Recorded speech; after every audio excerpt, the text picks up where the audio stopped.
ನಿನ್ ಮದ್ವೆ ಅಂತಂದ್ರೆ ನಾನ್ ಬರ್ದೇ ಇರ್ತೀನಾ? ಅಜ್ಜಿ, ನಿನ್ನೆ ತಾನೇ ತನ್ನ ಮಾವನ ಮಗಳ ಮದುವೆಗೆ ಅಂತ ಆಸ್ಥಾ ಊರಿಂದ ಇಲ್ಲಿಗೆ ಬಂದಿದ್ದಳು. ಚಿಕ್ಕ ವಯಸ್ಸಿನಿಂದ ಅನಾಥಳಾದ ಆಸ್ಥಾಳನ್ನ ಅವಳ ಅಜ್ಜಿಯೇ ಸಾಕಿದ್ದಳು. ಆಸ್ಥಾಗೆ ಚಿಕ್ಕ ವಯಸ್ಸಿನಿಂದ ಚೆನ್ನಾಗಿ ಓದಿ ದೊಡ್ಡವಳಾದ ಮೇಲೆ ಡಾಕ್ಟರ್ ಆಗ್ಬೇಕು ಅಂತ ಕನಸಿತ್ತು.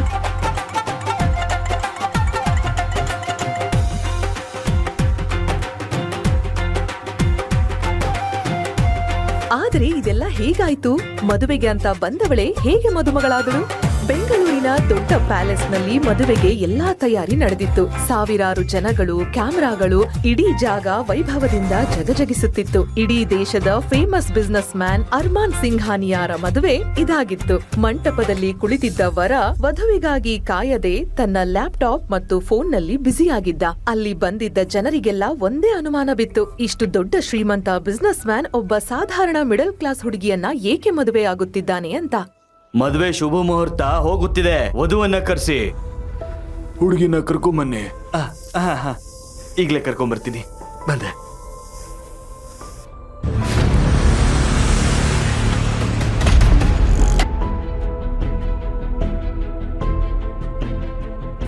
ಅರ್ಮಾನನ್ನ ಮದುವೆಯಾಗಬೇಕಿದ್ದ ಹುಡುಗಿ ಪ್ರಿಯಾಂಕಳನ್ನ ಅರ್ಮಾನ್ ಅವರ ತಾತ ಅಲೋಕ್ ಸಿಂಘಾನಿಯಾ ಸೆಲೆಕ್ಟ್ ಮಾಡಿದ್ರು. ತನ್ನದೇ ಕಂಪನಿಯಲ್ಲಿ ಕೆಲಸ ಮಾಡುತ್ತಿದ್ದ ಮನೋಜ್ ಅವರ ಮಗಳೇ ಪ್ರಿಯಾಂಕಾಗೆ ಈ ಮದುವೆ ಇಷ್ಟವಿಲ್ಲದಿದ್ದರೂ ಅವಳು ಏನೂ ಹೇಳದೆ ಈ ಮದುವೆಗೆ ಒಪ್ಪಿಕೊಂಡಿದ್ದಳು. ಆದರೆ ಕೊನೆ ಕ್ಷಣದಲ್ಲಿ ಅವಳು ತನ್ನ ನಿರ್ಧಾರವನ್ನು ಬದಲಾಯಿಸಿದಳು. ಅವಳು ಕೊನೆ ಕ್ಷಣದಲ್ಲಿ ಮದುವೆಯ ಮಂಟಪದಿಂದ ಹೊರಟು ಹೋಗಿದ್ದಳು.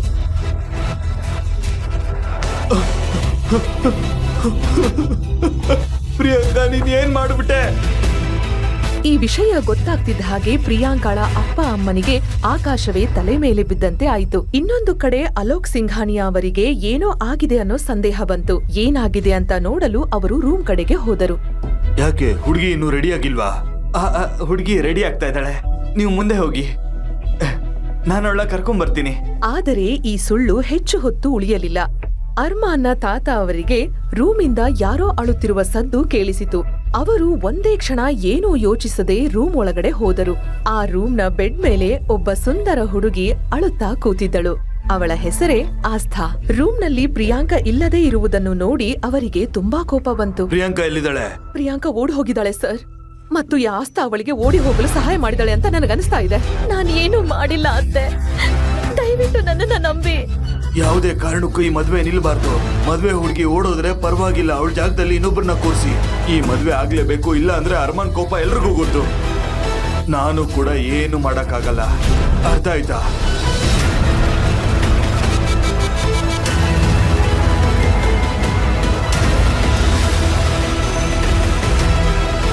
ಅರ್ಮಾನ್ಗೆ ಹುಡುಗಿರು ಅಂದ್ರೆ ಆಗ್ತಾ ಇರ್ಲಿಲ್ಲ.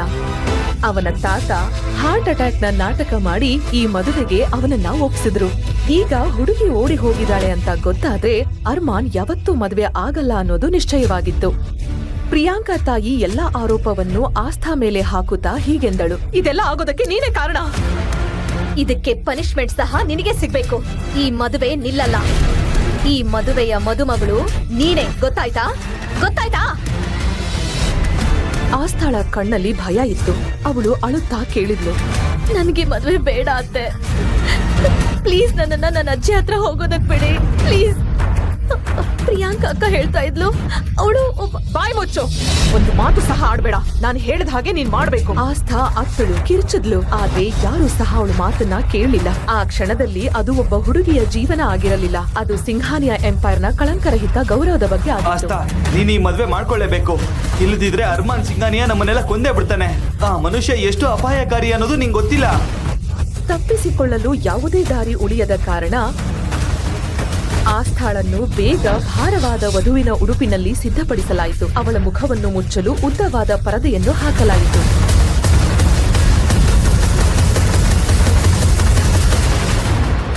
ದಯವಿಟ್ಟು ನಿಮ್ಮ ಕೈಗಳನ್ನ ಮುಂದೆ ಚಾಚಿ.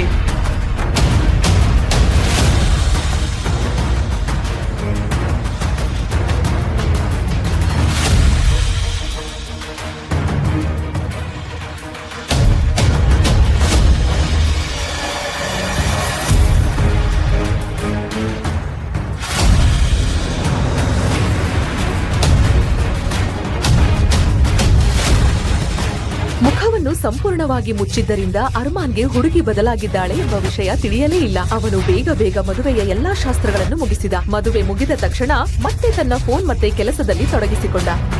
ಸರ್, ಈ ಫೋಲ್ಡರ್ಲಿ ಈ ಹುಡುಗಿ ಸಂಪೂರ್ಣ ಇನ್ಫಾರ್ಮೇಶನ್ ಇದೆ. ಇದರ ಮಧ್ಯದಲ್ಲಿ ಅರ್ಮಾನ್ನ ತಾತ ಅಲೋಕ್ ಆಸ್ಥಾಳ ಸಂಪೂರ್ಣ ಬಯೋಡೇಟಾವನ್ನ ತರಿಸಿದ್ದರು. ಅವಳ ಬಗ್ಗೆ ಮತ್ತು ಅವಳ ಮನೆಯವರ ಬಗ್ಗೆ ವಿಷಯವನ್ನು ನೋಡುತ್ತಿದ್ದರು. ಆಗ ಅವರ ನೋಟ ಆಸ್ಥಾಳ ಅಪ್ಪ ಅಮ್ಮನ ಫೋಟೋ ಮೇಲೆ ಬಿತ್ತು. ಆಕ್ಸಿಡೆಂಟ್ನಲ್ಲಿ ತೀರಿ ಹೋಗಿದ್ದ ಅವರ ಅಪ್ಪ ಅಮ್ಮನ ಫೋಟೋ ನೋಡಿ ಅಲೋಕ್ ಅವರಿಗೆ ಗಾಬರಿಯಾಯಿತು. ನಾನು ಫಸ್ಟ್ ಅನ್ಕೋತಾ ಇದ್ದೆ 1-2 ದಿನ ಆದ್ಮೇಲೆ ಈ ಹುಡುಗಿಗೆ ಡೈವರ್ಸ್ ಕುಡ್ಸಿ ಕಳಿಸ್ಬೋದಿತ್ತು ಅಂತ. ಆದ್ರೆ ಇವಳು ತನ್ನ ಇಡೀ ಜೀವನನ ಈ ಅರ್ಮಾನ್ ಹೆಂಡತಿಯಾಗೆ ಕಳಿಬೇಕು. ಮದುವೆ ಮುಗಿದ ಮೇಲೆ ಗಂಡು ಮತ್ತು ಹೆಣ್ಣು ಸಿಂಘಾನಿಯಾ ಮ್ಯಾನ್ಷನ್ಗೆ ತಲುಪಿದರು.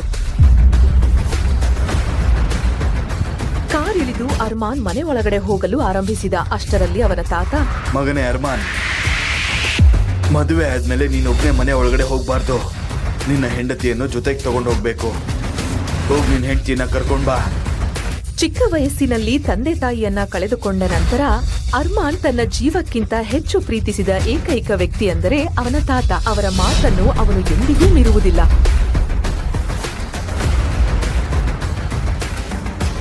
ಸಿಂಘಾನಿಯಾ ಮೆನ್ಷನ್ ಒಳಗಡೆ ಕಾಲಿಡುವುದು ಪ್ರತಿಯೊಬ್ಬ ಹುಡುಗಿಯ ಕನಸು ಅಂತಾರೆ. ಆದ್ರೆ ಆಸ್ಥಾಗೆ ಅದು ಕನಸಿನ ಆರಂಭವಾಗಿರಲಿಲ್ಲ, ಅದು ಅವಳ ನಾಶದ ಬಾಗಿಲವಾಗಿತ್ತು. ಆಸ್ಥಾ ಇನ್ನೂ ತನ್ನ ಪರದೆ ತೆಗೆದಿರಲಿಲ್ಲ, ಆದ್ದರಿಂದ ಅವಳಿಗೆ ಏನು ಸ್ಪಷ್ಟವಾಗಿ ಕಾಣುತ್ತಿರಲಿಲ್ಲ. ಅರ್ಮಾನ್ ಕೋಪದಿಂದ ದೊಡ್ಡ ದೊಡ್ಡ ಹೆಜ್ಜೆ ಇಡುತ್ತಾ ಅವಳನ್ನು ಎತ್ತಿಕೊಂಡು ಮನೆಯ ಒಳಗಡೆ ಹೋದ. ಅವರು ಒಳಗೆ ಬರುವುದನ್ನು ನೋಡಿ ಅರ್ಮಾನ್ನ ತಮ್ಮ ಮತ್ತು ಕೆಲ ಸ್ನೇಹಿತರು ಹಾಲ್ನಲ್ಲಿ ಕ್ಲಾಸ್ ಆರಂಭಿಸಿದರು. ಆದರೆ ಅವರು ಲಿವಿಂಗ್ ರೂಮ್ ನ ದಾಟುತ್ತಿದ್ದಂತೆ ಅರ್ಮಾನ್ ಕಠಿಣವಾಗಿ ಆಸ್ಥಾಳನ್ನ ಕೆಳಗಿಳಿಸಿದ. ಕೇಳಿ, ಮಾಡಬೇಕಾದ ಡ್ರಾಮಾ ಎಲ್ಲ ಮಾಡಾಗಿದೆ. ನನಗೆ ಆಫೀಸ್ನಲ್ಲಿ ತುಂಬಾ ಕೆಲಸ ಇದೆ. ನನಗೆ ಮತ್ತೆ ಯಾವ ಹೊಸ ಡ್ರಾಮಾ ಬೇಡ. ಹೀಗೆ ಹೇಳಿ ಅರ್ಮಾನ್ ತನ್ನ ಸ್ಟಡಿ ರೂಮ್ಗೆ ಹೋದ.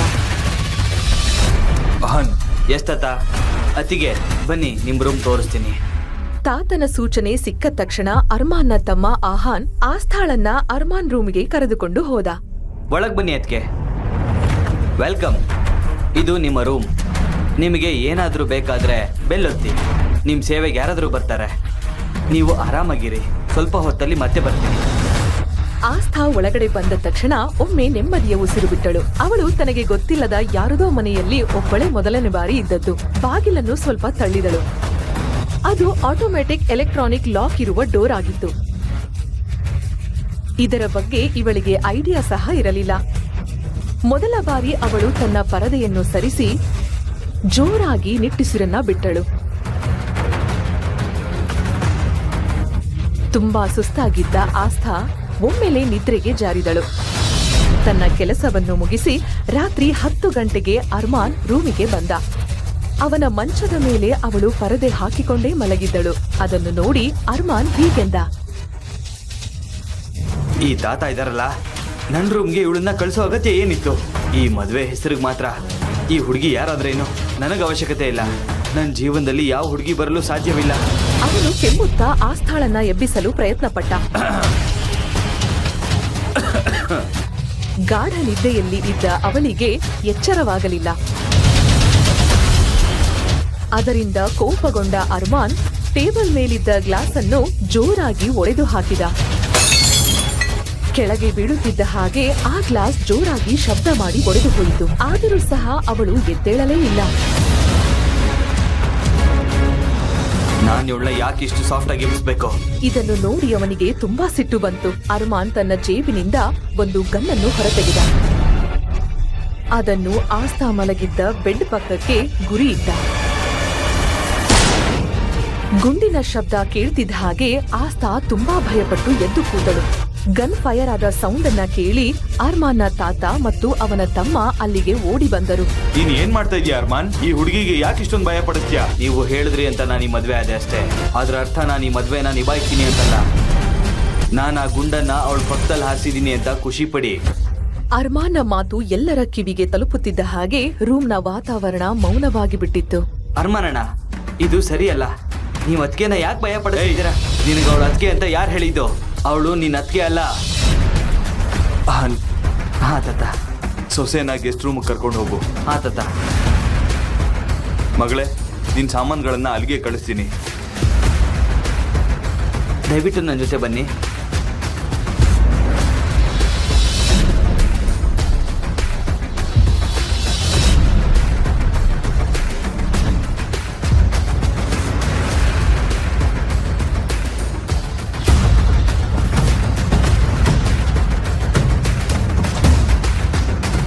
ನನ್ನ ಕ್ಷಮಿಸಮ್ಮ ಮಗಳೇ. ನಿನಗೆ ನಾವು ಅನ್ಯಾಯ ಮಾಡಿದೀವಿ ಅನ್ನೋದು ನನಗೆ ಗೊತ್ತಮ್ಮ. ಆದರೆ ನನಗೆ ಬೇರೆ ದಾರಿ ಇರಲಿಲ್ಲ. ತಾತ, ನೀವ್ಯಾಕೆ ಕ್ಷಮೆ ಕೇಳ್ತಾ ಇದ್ದೀರಾ? ನಡೆದಿರೋದ್ರಲ್ಲಿ ನಿಮ್ ತಪ್ಪೇನೂ ಇಲ್ಲ.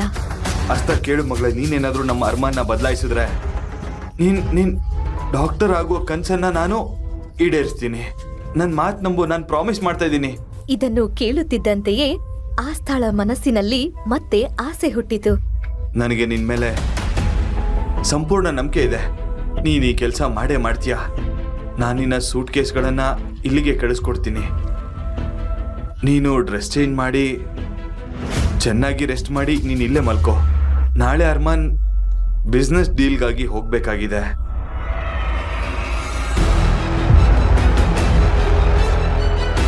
ಇದನ್ನು ಕೇಳಿ ಆಸ್ಥಾ ನೆಮ್ಮದಿಯ ನಿಟ್ಟುಸಿರನ್ನ ಬಿಟ್ಟಳು.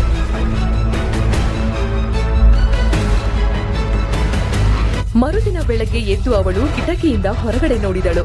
ಇದೇ ಮೊದಲನೇ ಬಾರಿಗೆ ಅವಳು ತನ್ನ ಹಳ್ಳಿಯನ್ನ ಬಿಟ್ಟು ಸಿಟಿಯಲ್ಲಿ ಒಂದು ದಿನ ಕಳೆದಿದ್ದು. ಅವಳು ರೆಡಿಯಾಗಿ ಗಾರ್ಡನ್ ಹತ್ತಿರಕ್ಕೆ ಬಂದಳು. ಅಲ್ಲಿ ಯಾರೋ ಫಾರ್ಮಲ್ಸ್ ಡ್ರೆಸ್ ಹಾಕಿದ್ದ ಒಬ್ಬ ವ್ಯಕ್ತಿಯನ್ನ ನೋಡಿದಳು. ಅವನು ಗಿಡದ ಟೊಂಗೆಗಳನ್ನ ಕತ್ತರಿಸುತ್ತಿದ್ದ. ಆಮೇಲೆ ಇನ್ನೇನು, ಓ ಮೈ ಗಾಡ್, ಇವ್ನ್ ಯಾರೋ ಹುಚ್ಚ ಇರ್ಬೇಕು. ಅರ್ಮಾನ್ನ ದುಬಾರಿ ಗಿಡಗಳನ್ನ ಹಾಳು ಮಾಡ್ತಾ ಇದ್ದಾನೆ. ಅರ್ಮಾನ್ಗಿದು ಗೊತ್ತಾದ್ರೆ ಇವನ್ ಕಥೆ ಮುಗ್ದೇ ಹೋಗುತ್ತೆ. ಏನ್ ಮಾಡ್ತಾ ಇದೀಯಾ? ಆ ವ್ಯಕ್ತಿ ಆಸ್ಥಾಳ ಕಡೆಗೆ ತಿರುಗಿದ. ಅವನ ಆಳವಾದ ಕಪ್ಪು ಕಣ್ಣುಗಳು ಅವಳನ್ನೇ ಚುಚ್ಚುವಂತೆ ಕಂಡವು. ತಾನು ಮದುವೆಯಾಗಿದ್ದ ವ್ಯಕ್ತಿಯನ್ನು ಆಸ್ಥಾ ಇಲ್ಲಿಯವರೆಗೂ ಸರಿಯಾಗಿ ನೋಡಿರಲಿಲ್ಲ. ನಾನ್ ನಿನ್ನನ್ನ ಕಾಪಾಡ್ತಾ ಇದ್ರೆ ನೀನು ನನ್ನನ್ನೇ ಗುರಾಯಿಸ್ತಾ ನೋಡ್ತಾ ಇದೀಯಾ? ಆ ವ್ಯಕ್ತಿ ಬೇರೆ ಯಾರೂ ಅಲ್ಲ, ಅವನೇ ಅರ್ಮಾನ್ ಆಗಿದ್ದ. ವೆದರ್ ಕಾರಣದಿಂದ ಅವನು ಇಂದು ಬೆಳಗ್ಗೆ ಪ್ಯಾರಿಸ್ಗೆ ಹೋಗಲು ಆಗಲಿಲ್ಲ. ಅವನ ಮೀಟಿಂಗ್ ಆಗಿತ್ತು.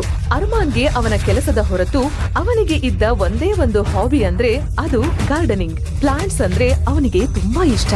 ಈ ವಿಷಯ ಆಸ್ಥಾಗೆ ಸ್ವಲ್ಪನೂ ಗೊತ್ತಿರಲಿಲ್ಲ. ಅದೇ ರೀತಿ ಅರ್ಮಾನ್ಗೂ ಕೂಡ ಆಸ್ಥಾಳ ನಿಜ ಗೊತ್ತಿರಲಿಲ್ಲ. ನೀನ್ ಯಾರ ಜೊತೆ ಮಾತಾಡ್ತಾ ಇದೀಯ ಅಂತ ಗೊತ್ತಾ? ನಿನ್ಗಿನ್ನೂ ಟೈಮ್ ಇದೆ. ನಿನ್ ಬ್ಯಾಗ್ ಅನ್ನ ಈಗ್ಲೇ ಪ್ಯಾಕ್ ಮಾಡಿ ಇಲ್ಲಿಂದ ಓಡ್ ಹೋಗು. ನನ್ ಮಾತನ್ನ ಕೇಳು, ಅದೇ ನಿನಗೆ ಒಳ್ಳೇದು. ಹಠಾತ್ತನೆ ಅರ್ಮಾನ್ ಸಿಜರನ್ನ ಒಂದು ಬದಿಗೆ ಎಸೆದು ಆಸ್ಥಾಳ ಕೈ ಹಿಡಿದು ತನ್ನ ಕಡೆಗೆ ಎಳೆದ. ಆಸ್ಥಾ ಈಗ ಅವನಿಗೆ ತುಂಬಾನೇ ಹತ್ತಿರವಾಗಿದ್ಲು. ಒಂದು ಕ್ಷಣ ಅರ್ಮಾನ್ ಕೂಡ ಅವಳ ಸೌಂದರ್ಯದಲ್ಲಿ ಕಳೆದು ಹೋದ. ನನ್ನ ಕೈ ಹಿಡ್ಕೊಳ್ಳೋದಕ್ಕೆ ನಿನಗೆಷ್ಟು ಧೈರ್ಯ? ನೀನೊಬ್ಬ ಸರ್ವೆಂಟ್ ಥರಾನೇ ಇರು. ನಾನು ಹೇಳಿದ ಅರ್ಥ ಆಯ್ತಾ? ನೀನ್ ನನ್ನ ಸರ್ವೆಂಟ್ ಅನ್ಕೊಂಡಿದ್ಯಾ?